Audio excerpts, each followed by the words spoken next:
વડોદરામાં ગત રાત્રે રાવપુરાના રાજા મનાતા ખર્ચીકરના ખાચાની ગણેશજીની આગમન યાત્રા પર આવેલ વિઘ્ન મોડે થયું દૂર। વડોદરામાં દર વર્ષની જેમ આ વર્ષે પણ ગણેશ ઉત્સવની ધામધૂમથી ઉજવણી કરવામાં આવી રહી છે। ત્યારે આગામી 7 સપ્ટેમ્બરથી 10 દિવસ માટે ધુંધાળા દેવ આતિથ્ય માણવા આપણી વચ્ચે આવી રહ્યા છે। ત્યારે શ્રીજીની આગમન યાત્રા મુદ્દે એક વિવાદ સર્જાયો હતો। રાવપુરાના ખર્ચીકરના ખાચાના રાવપુરા યુવક મંડળે 10 ઓગસ્ટે સાંજે 6 કલાકે શ્રીજીની ભવ્ય આગમન યાત્રાનું આયોજન કર્યું હતું। જો કે પોલીસ કમિશનર કચેરીએ યાત્રાને મંજૂરી આપી ન હોવાથી વાડી પોલીસ મથકના પીઆઈ અને ડીસીપી લીના પાટીલ અને પન્ના મોમૈયા સ્થળ પર પહોંચી યાત્રા શરૂ થવા ન દીધી હતી, જેને પગલે ગણેશ મંડળો, સ્થાનિક કાઉન્સિલરો તેમજ પોલીસ વચ્ચે ચકમક જરી હતી। રાતના 9 વાગ્યા સુધી ગણેશ મંડળના સભ્યો, ગણેશ સમિતિના સભ્યો દ્વારા યાત્રા કાઢવા વારંવાર રજૂઆત કરવામાં આવી હતી, છતાં પણ પોલીસ ટ્રસ્ટની મસ થઈ ન હતી। મંડળે પણ આગમન યાત્રા કાઢ્યા વગર સ્થળ પરથી જવાની ના પાડતા આખરે પોલીસે રાત્રે 9:30 કલાકે સત્વરે આગમન યાત્રા પૂરી કરવા જણાવ્યું હતું, જ્યારે ઢોલ તાંસા જુબિલી બાગથી વગાડવા મંજૂરી આપી હતી। રાવપુરા યુવક મંડળના સભ્યોએ જણાવ્યું હતું કે મુંબઈથી ગણપતિજીની પ્રતિમા વડોદરા આવી છે, જ્યારે ઉજ્જૈનથી ખાસ ડમરૂ વગાડનાર ભસ્મ રમીયા યુવક મંડળને બોલાવવામાં આવ્યા છે। જોકે છેલ્લી ઘડીએ પોલીસે યાત્રા કાઢવા ન દીધી હતી, જેનાથી મંડળના સભ્યોમાં રોષ જોવા મળ્યો હતો। રાત્રે 9:30 કલાકે નીકળ્યા બાદ યાત્રા સત્વરે માંડવી ગાંધીનગર ગૃહ થઈને રાવપુરા ખર્ચીકરના ખાચા સુધી પહોંચી હતી।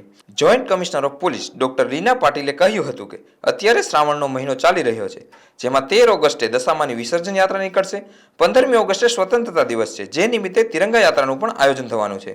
ત્યારબાદ 19મીએ રક્ષાબંધન, 26મીએ જન્માષ્ટમી આવા વિવિધ તહેવારો આવતા હોવાથી પોલીસ બંદોબસ્ત ફાળવાયો છે, જ્યારે હજુ ગણેશ ઉત્સવને ઘણી વાર છે। જો આટલી જલ્દી આગમન યાત્રાઓ નીકળશે તો પોલીસ બંદોબસ્ત અને તિરંગા યાત્રાનો રૂટ ક્લેશ થાય એમ છે। આથી 27મી બાદ ધામધૂમથી શ્રીજીની આગમન યાત્રાઓ કાઢવા દેવામાં આવશે। આ અંગે ગણેશ મંડળો સાથે બેઠક પણ કરાઈ છે। રાવપુરા યુવક મંડળ ખર્ચીકરનો ખાંચો વર્ષોથી છેલ્લા 74 વર્ષથી શ્રીજીની સ્થાપના કરે છે। આવતા વર્ષે 75મું વર્ષ। આ વખતે અમે મૂર્તિ બોમ્બેથી લાવ્યા, અહીંયા લાવીને મૂર્તિ પ્રસ્થાપિત કરી કે અહીંથી આગમન યાત્રા નીકળશે, એ રીતને અમે આ મૂર્તિ અહીંયા પ્રસ્થાપિત કરી। તારીખ અમે છેલ્લા 10 દિવસ પહેલાં જ જાહેર કરી દીધી હતી। પરમિશન માટે 6 તારીખે અમે લેટર મૂક્યો, 6, 7, 8, 9 તારીખ સુધી કોઈ જાણ નહીં। 9 તારીખ પછી કહેવામાં આવ્યું કે હવે કાલે તમને પરમિશન નથી આપતા, તમારે શ્રીજીની યાત્રા કાઢવાની નથી। અને આજે અમે આ નિર્ણય લીધો કે ચલો ડીજે બી અમે માઇનસ કરીએ, પણ જે ઢોલ ત્રાસા થેટ ઉજ્જૈન, મહાકાલની નગરી ઉજ્જૈનથી આવ્યા છે, જે મહાકાલ મંદિરના સ્વયંસેવકો છે, જેમને હમણાં જ 5 તારીખે ગિનિસ બુક ઓફ વર્લ્ડ રેકોર્ડમાં મહાકાલમાં જેમને પોતાનું નામ નોંધાયું છે, એવી સરસ મજાની ટોળકી એ આજે આપણા શહેરનું શું નામ લઈને જશે, શું ઇમ્પ્રેશન લઈને જશે, મને ખબર નથી। કારણ એક જ, પૂરતો બંદોબસ્ત નથી એમની પાસે। એ તો તમે જોઈ રહ્યા છો ને, પ્રજા તો બચારી ભોગવે જ છે। ઘણી બધી વાત કરી, કોશિશો બધા કરી રહ્યા છે, પણ હવે શું અંદરનું શી વાત છે એનું કશું ખ્યાલ આવતો નથી। 2 દિવસ રહીને તિરંગા યાત્રા છે, એ આપણે બધે જોવાનું જ રહ્યો। હા, એ તો તમે જુઓ ને, એ આ શું થઈ રહ્યું છે તો આપ જો। હા, આખું બરોડાની બાકી છે હજુ તો। દાદા માટે 144 કાલ ઉઠીને 4 ગણપતિ દાદા ભેગા થશે તો બી 144 લગાડશે, એટલે દાદાને લઈ જશે પોલીસ।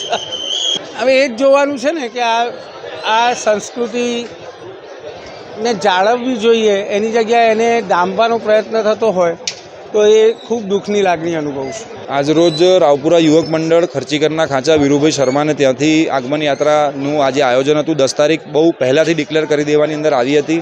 એક બનાવ, જે અનિચ્છનીય બનાવ દશા માતાની અંદર જે બની ગયો ને એક પિયુષ ઠાકોર નામના વ્યક્તિનું દુઃખદ અવસાન થયું છે મારામારી દરમિયાન, જેના માટે અમે ખૂબ જ દિલગીર છે। ખૂબ જ ખોટું આ કૃત્ય થયું છે। સાથે આ પરવાનગી 6 તારીખની આપવાની માંગવાની અંદર આવેલી હતી, પણ અમુક પોલીસ પ્રોટેક્શન પૂરું ન હોવાને કારણે અમને એવું જણાવવામાં આવ્યું છે કે અમે તમને પરવાનગી નથી આપી, તો આપ આ યાત્રા ન કરશો। પણ અમે સાહેબને રિક્વેસ્ટ કરી છે કે આ યાત્રાનું આયોજન થવા દોશો, એવી અમે એમને ખૂબ રિક્વેસ્ટ કરી છે. એક થોડાક ટૂંક સમયની અંદર એ ડિસિઝન લેશે. અને પોલીસ કમિશનર સાહેબે પણ આજે પ્રતાપનગર હેડક્વાર્ટર ખાતે ખૂબ જ સુંદર મિટિંગ રાખી હતી.